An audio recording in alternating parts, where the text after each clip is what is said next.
I want to continue with this whole art of existence here thing, um, mostly because in the previous one I just talked about why suffering is it's mostly not meaningless. There's usually a reason for it, even though you cannot see it right now. Even though while you're suffering it, you see no reason for it, but you are not someone to say whether something's meaningless or not. Um, So basically, no, I mean, what I mean to say is that you can't say that it's not meaningless, but on the other side, I really can't, prove that it's meaningful either. But mostly, what I was going for is that if you look at things in the long run, and you look at your sufferings, you take it from Thich Nhat Hanh's thing, take it from Proust's thing, and keep thinking the whole thing about this too shall pass. And also thinking about the whole Storm Goes Boom video, um, the one that's in the description right now, where she talks about how suicide is not the answer. She talks about how she was at rock bottom, but now things are getting better, and regardless of where you are, things will get better. Things get better. And text message. And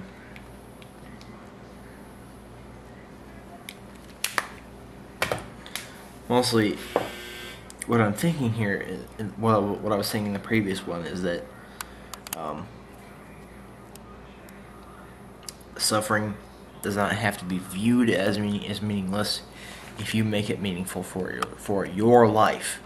Now, Professor Anton did a couple videos that I want to talk about here.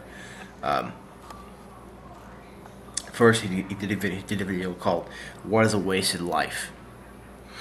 What does it mean to have the idea of being able to waste some time that you have and to use it to your advantage to make the best out of it?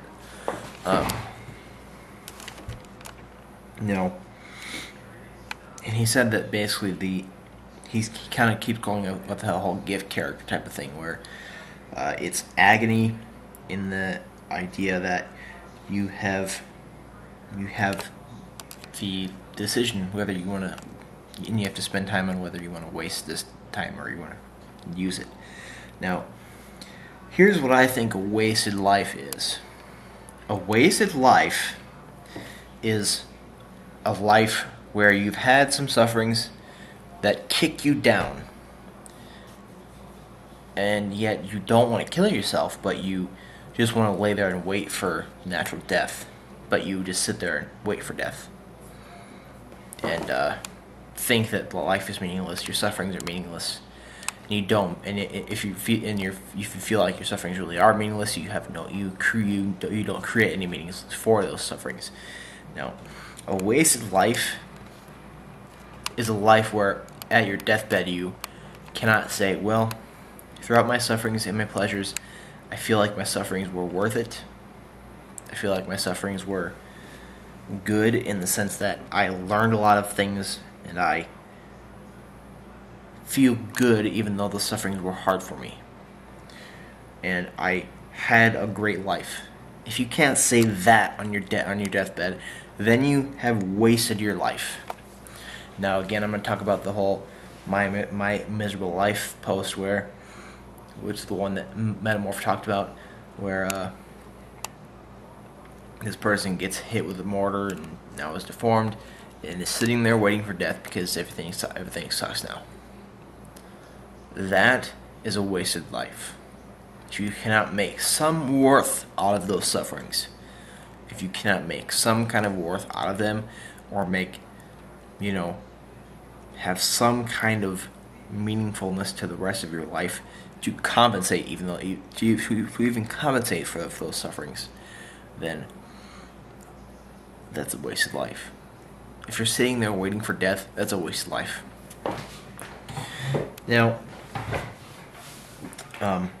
Anton also says that you are responsible for the meaning of your life. In a sense, I agree with this. And some people use religion to create meaning to have meanings for their lives. Even though I don't think that it's creating meanings for their lives, it's finding meaning when you're talking about coming towards theism and Christianity.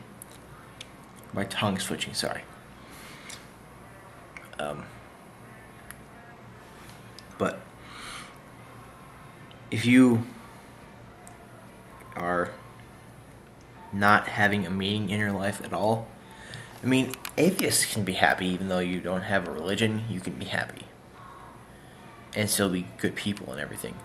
But if you, and Anton said that if you, basically in response to the whole storm goes boom thing, that if you choose to not commit suicide, therefore you are responsible for the meaning of your own life.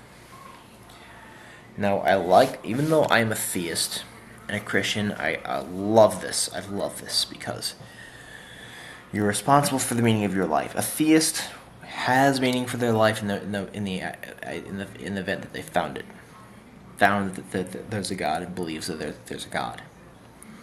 Now, if you're not a theist,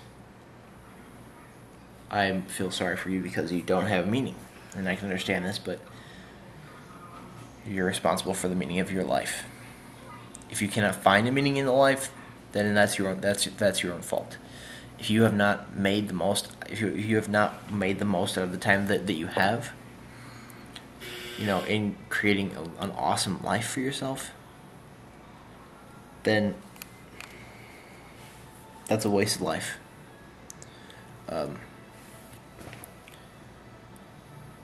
And Anton also talked about the whole existentialist point, how the purpose of the life is to create your own purpose.